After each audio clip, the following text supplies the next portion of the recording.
Povo de Deus, boa noite, paz seja convosco. Sejam bem-vindos a mais um encontro do nosso estudo sobre os dízimos e as ofertas, amém? Amados, eu tenho aqui em minhas mãos um recipiente e nós vamos imaginar que esse recipiente é a nossa vida. É vazio, né? Às vezes com algumas ranhurinhas, algumas sujeirinhas. A nossa vida está aqui representada por este vasilhame.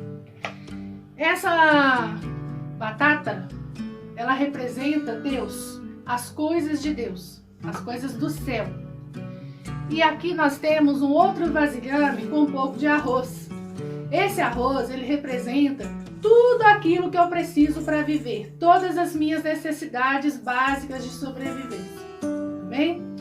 Pois bem, a nossa vida, ela não, se ela for totalmente vazia, nós não conseguimos viver, não é verdade? Nós precisamos encher a nossa vida, colocar, buscar, correr atrás do suprimento para as nossas necessidades, não é verdade? Então, para isso, o que a gente faz? A gente trabalha, nós temos o nosso trabalho, o nosso salário e através disso nós vamos adquirindo os nossos suprimentos, né? Para alimentação, para vestimenta, para transporte e etc, né? Escola, faculdade e tudo. Então, eu vou priorizar na minha vida o suprimento, as coisas que eu preciso. Então, eu vou enchendo esse vazio, a minha vida até agora estava vazia, e eu vou enchendo a minha vida de tudo aquilo que eu preciso para viver. Eu preciso de moradia, eu preciso de estudo, eu preciso de trabalho, eu preciso da minha família, eu preciso do lazer, eu preciso de tudo que vá preencher o meu tempo, as minhas necessidades. Amém? Então, tendo todas essas necessidades supridas, né, estou num patamar abençoado de vida, nada me falta, tenho de tudo. Observem que ainda tem um espaço. Então, olho para um lado, olho para o outro. Sobrou um tempo na minha vida, sobrou um espaço no meu dia, no meu tempo. Eu vou buscar as coisas de Deus agora. Agora que eu já tenho tudo que eu preciso, eu vou começar a ir na igreja, eu vou começar a ler a palavra, eu vou buscar um pouco de Deus, vou orar um pouquinho para preencher esse espaço que sobrou. Então, as coisas de Deus, ela começa a entrar neste espaço que sobrou e que aí eu vou preencher agora com as coisas do céu. E aí Deus vai entrando, Ele encontrou um espaço na minha vida, então Ele vai entrando, Ele vai preenchendo esse espaço, né? E aí, observem vocês que agora a minha vida está lotada, né? Não tem mais espaço para nada, pelo contrário, faltou espaço. É isso que acontece, queridos, quando colocamos as nossas necessidades pessoais em primeiro lugar. Em primeiro lugar, nós procuramos preencher as nossas necessidades físicas diárias, não é? E quando se sobra tempo e espaço, aí eu vou buscar as coisas de Deus. O que está errado aqui? Está errado eu lutar pelas minhas coisas que eu preciso, que eu desejo, pelos meus sonhos? Não. O que está errado aqui? Observe que quando eu dei o espaço que sobrava para Deus, Ele entrou. Ele encontrou espaço e eu encontrei nas coisas de Deus um certo prazer. Eu até pude sentir um pouco de Deus na minha vida, mas eu não posso sentir tudo. Por quê? Porque se eu dei Ele um espaço que sobra e esse espaço não é suficiente, o que acontece? Deus vai ficando de fora. A minha vida aqui representada, ela é só esse vasilhame verde, esse limite que termina aqui. Observe que Deus, Ele ficou para fora, ou seja, Ele até encontrou lugar, eu até pude sentir a presença dEle, mas eu não pude sentir tudo que Ele tem para mim. Muita coisa que Deus tem para mim, que Ele espera de mim, que Ele pode fazer na minha vida, não acontece porque eu não dou lugar suficiente para isso. Então Deus acaba ficando de fora porque eu priorizei outras coisas primeiro. Mas e se a gente inverter essa ordem? Vamos voltar aqui as batatinhas para o recipiente de origem. E vamos inverter essa ordem. Eu já aprendi aqui que quando eu busco pelas minhas próprias mãos suprir minhas necessidades em primeiro lugar, quando eu coloco em primeiro lugar, as coisas de Deus, elas ficam para fora. E eu preciso de Deus. O que eu sou sem Deus na minha vida, né?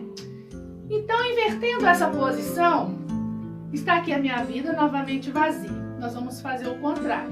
Nós vamos observar que quando priorizamos a Deus, quando damos lugar de primazia para as coisas de Deus, Ele encontra todo o espaço necessário na minha vida e Ele vai entrando. Ele vai abençoando a minha vida, Ele vai enchendo o meu coração. Eu dou lugar para a palavra, eu dou lugar para a obra, eu dou lugar para as coisas do alto. Eu dedico o meu tempo a orar, a buscar de Deus e tenho a minha vida cheia de Deus. Olha só, Deus preencheu todos os espaços da minha vida. Mas e aí? Como é que eu vou fazer agora para encaixar nesse meio aqui as minhas necessidades pessoais? Esse é o grande segredo, queridos. Quando eu dou lugar primeiro para Deus e para as coisas de Deus, quando eu busco Deus em primeiro lugar, todas aquelas demais coisas que outrora eu estava dando mais importância, essas coisas, elas vão sendo acrescentadas. E Deus, na sua grandeza, na sua provisão, Ele vai me dando tudo aquilo que eu preciso. Tudo vai se encaixando perfeitamente, sem que nada extrapole no espaço. Olha, queridos, que nada está mudando. Tudo coube direitinho no seu lugar. Olha isso. O que aconteceu aqui, queridos? Olha o mistério. Abre os seus olhos espirituais para o que Deus está falando através dessa dinâmica aqui. A minha vida, ela está transbordando de Deus. E quando eu dei o espaço primeiro para as coisas de Deus, eu abri as portas do meu coração, da minha vida, falei, Deus, entra e faça morada. Eis-me aqui, eu preciso de Ti, né? O Senhor tem o primeiro lugar na minha vida.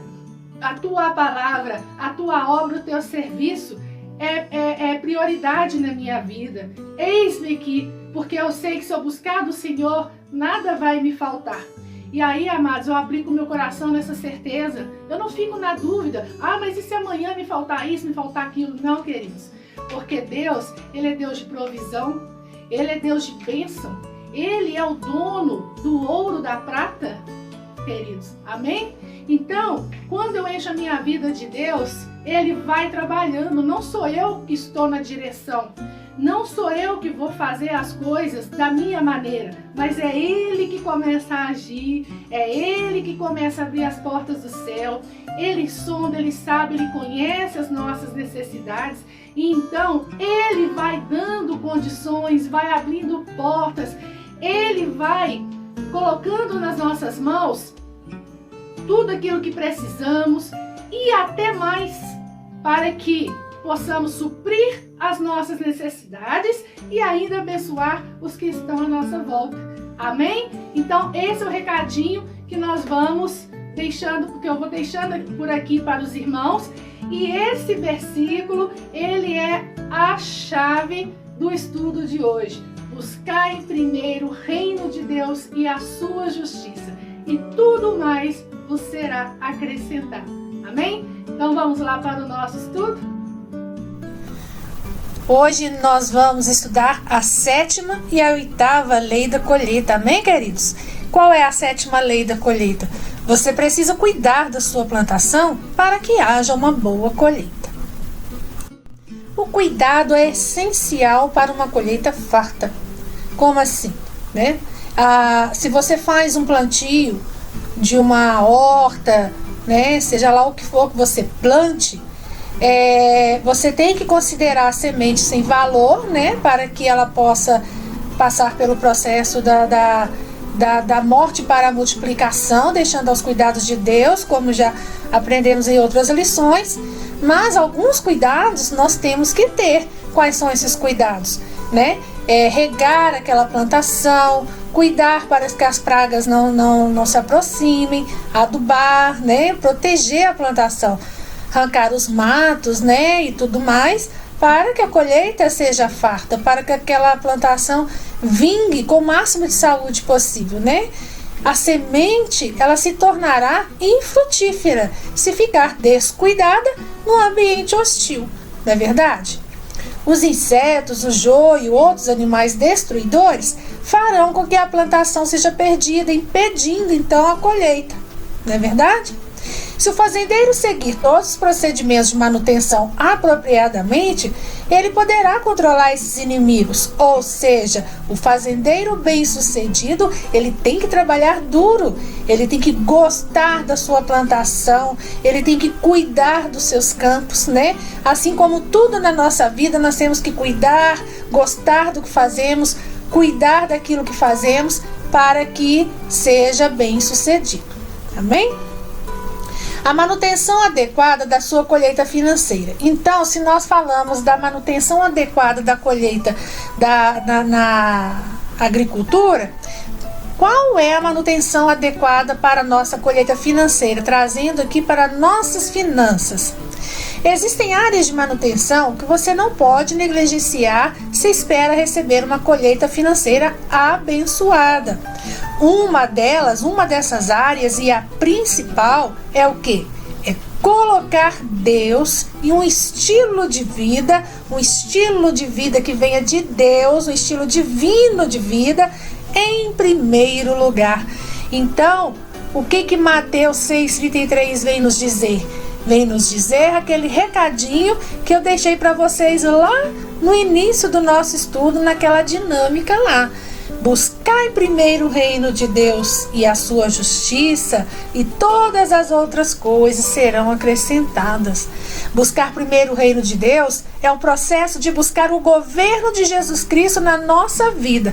Lembra lá na dinâmica que quando colocamos o nosso próprio governo em primeiro lugar, Deus pode até encontrar um cantinho, mas ele acaba não tendo espaço suficiente para agir na nossa vida.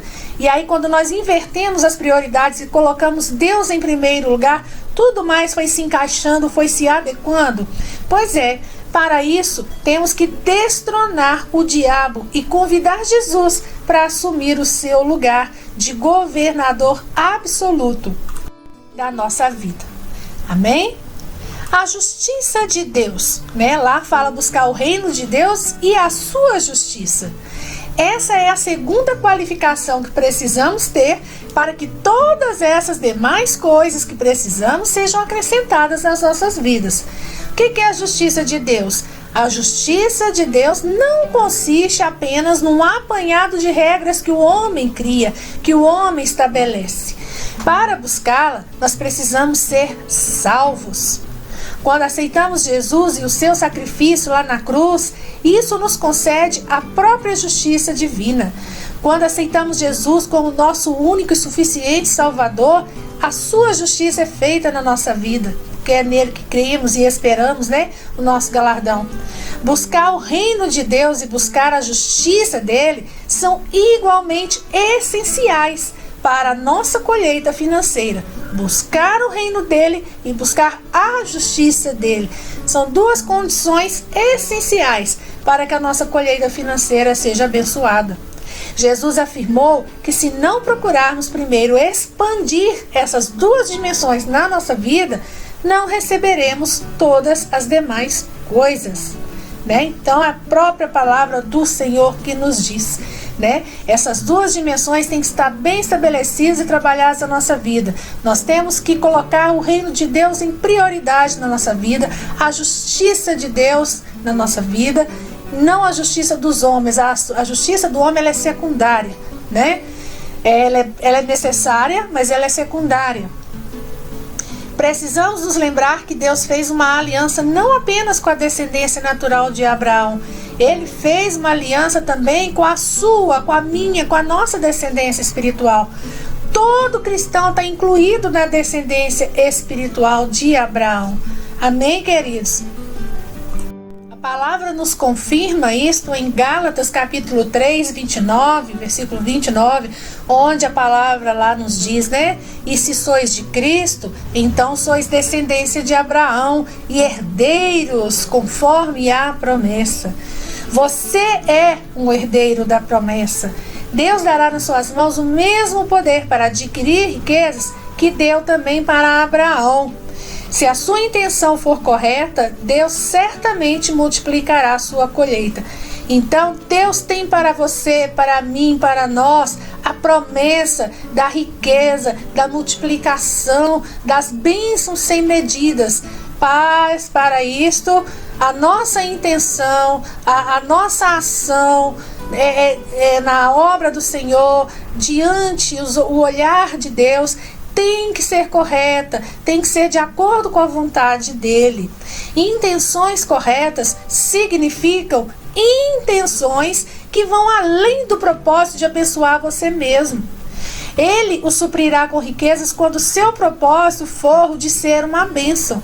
Então, egoísmo não agrada ao Senhor, né? A intenção de adquirir riquezas para o meu bel prazer, para atender somente as minhas necessidades, fechando os olhos, não estendendo as mãos para a obra, para o próximo, para aquele que está à minha volta. Se eu não tenho a intenção de ser um abençoador, isso já bloqueia no plano espiritual a colheita abundante na minha vida, não é verdade? O diabo tem 3 poderes bem ardilosos. Quais são esses 3 poderes? O de tentar, o de acusar e o de enganar. Desses, o engano é o mais difícil da gente se defender. Ele é devastador. Quando a sua colheita financeira começar, não se deixe enganar pelo poder, pela soberba, pelo egoísmo, né? Pela avareza, desperdiçando essa riqueza com você mesmo naquilo que não é pão. Lembre-se, mantenha uma vida pura, mova-se sempre na direção de Deus, pois o pecado na vida do cristão é como a praga lá no campo, arruinando até as melhores colheitas.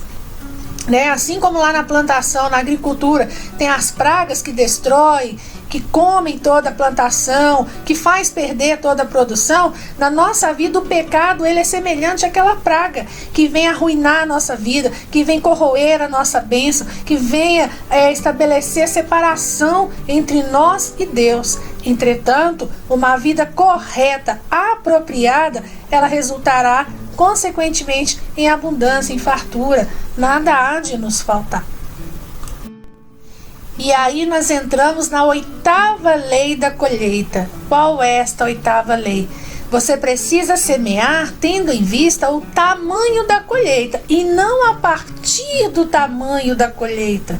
Como assim? Vamos entender. A justiça de Deus. Então vamos aí falar novamente, né, baseado na justiça divina. A época em que o fazendeiro precisa fazer sua maior semeadura é aquela época em que ele se encontra nas piores condições financeiras para esta tarefa. Como assim? Nesse caso, ele precisa semear mais do que nunca, a fim de superar a deficiência causada por alguma coisa que deu errado, alguma defasagem na colheita anterior.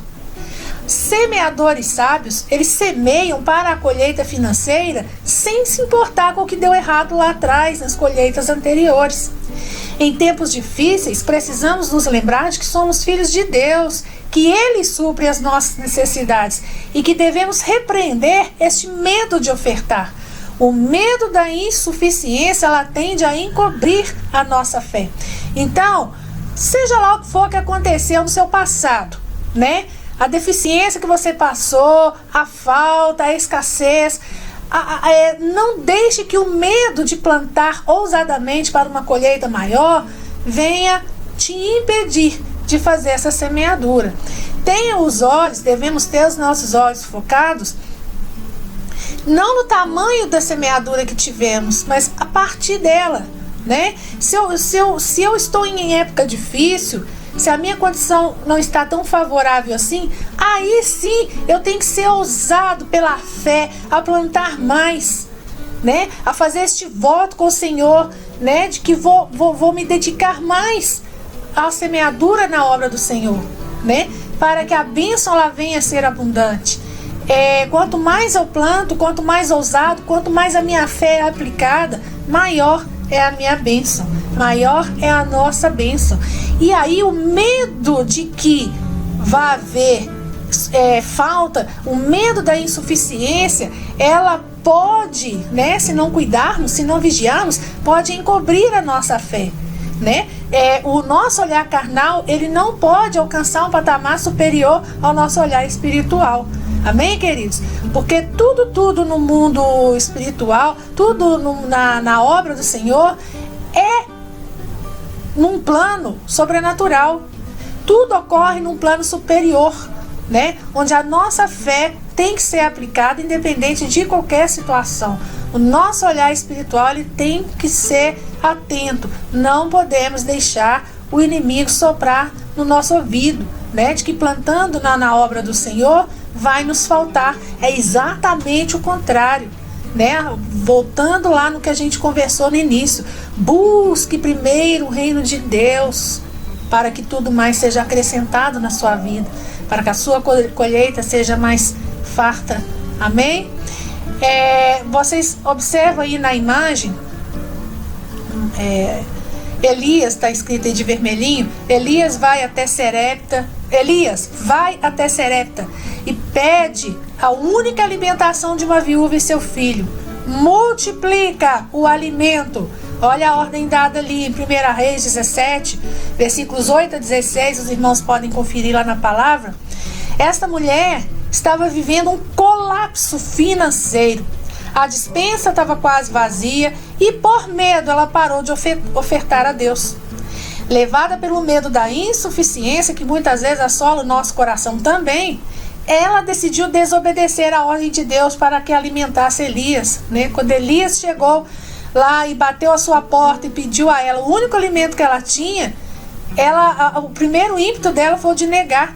A primeira atitude dela foi negar, porque se ela desse para Elias, ia faltar para ela e para o filho. Era o último alimento que ela tinha. Depois daquele alimento, ela mesma dizia que eles morreriam de fome, né? Então, inconscientemente, essa mulher estava em pecado por negar a ordem que Deus deu, né?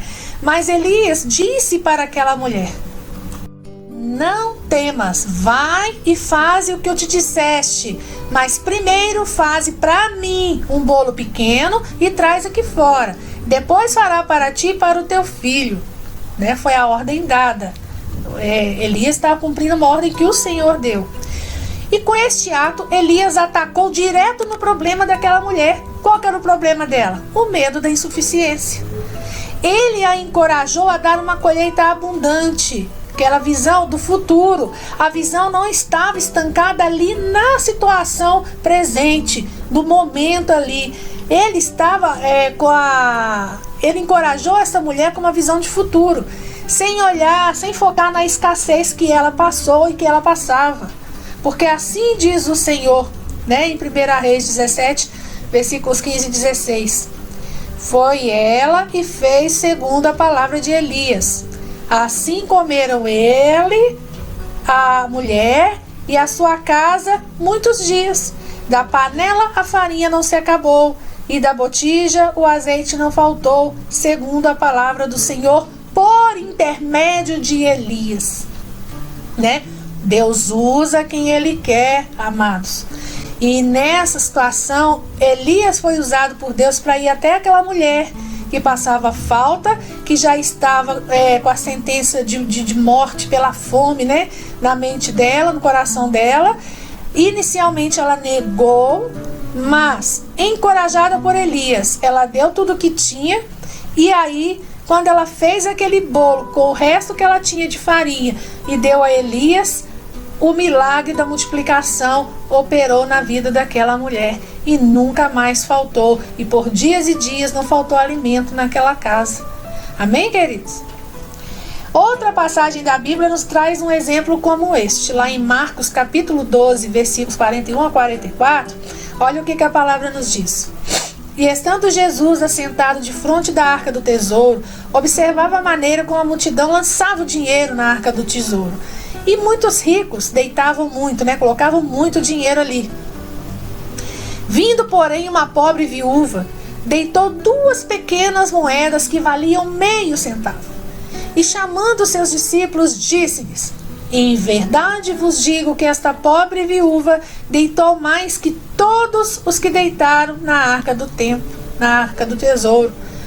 Porque todos ali deitaram do que lhe sobrava, né? Sobejava, sobrava.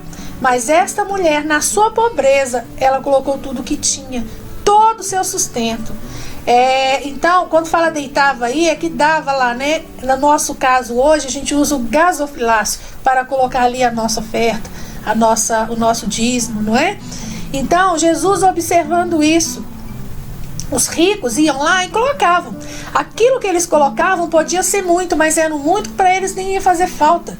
Mas aquela mulher, as 2 únicas moedas que ela tinha, ela não tinha mais nada, ela colocou. E Deus e Jesus sentiu na atitude daquela mulher uma verdadeira adoração, respeito, reverência, né, ao mandado do Senhor. E aquilo mexeu no coração do Senhor, né? E ele disse que aquela mulher, com aquelas pequenas únicas moedas que ela tinha, ela deu muito mais que todos aqueles ricos soberbos que ali jogavam, né, sem a menor reverência o que eles tinham nas mãos, né? Então, o que é dar muito na casa do Senhor? Não é encher a mão e jogar lá não, queridos, porque às vezes o nosso pouco dado com amor, ele é muito no olhar de Deus, porque Deus sabe aquilo que você está passando. Ele sabe aquilo que está na sua mão, aquilo que você tem, que você está ofertando. Ele sabe a origem da sua oferta. Ele sabe o porquê de você estar ofertando aquela quantia, aquela quantidade, né? Ele sabe a sua limitação, ele sabe o seu coração, né? Então não adianta dar muito com soberba, dar por dar, né? E não agradar o olhar do Senhor, né? Nós voltamos lá na oferta de Caim e Abel, não é verdade? Você tem que ser sincero naquele momento que você oferta, né? E dar de amor e de coração no altar do Senhor, amém? Para Ele fazer multiplicar, para Ele abençoar. Não permita que as circunstâncias, que são os momentos difíceis que a gente passa na vida aí, né, façam com que você pare de ofertar a Deus, amém, queridos? Por menos que seja a sua condição, você sempre tem algo para ofertar a Deus. Então peça a Ele que trabalhe esse desprendimento, esse amor no seu coração, amém? Semeie abundantemente visando uma maior colheita. A palavra fala, nós já falamos em encontros passados, se eu planto muito, eu colho muito, se eu planto pouco, eu colho pouco, não é verdade? O próprio fato de que você precisa de uma colheita maior, financeira, prova a insuficiência de sua colheita anterior. Então, se a gente para pensar, eu preciso plantar mais, é porque eu tenho consciência de que lá atrás eu plantei pouco, né? É uma coisa ligada à outra.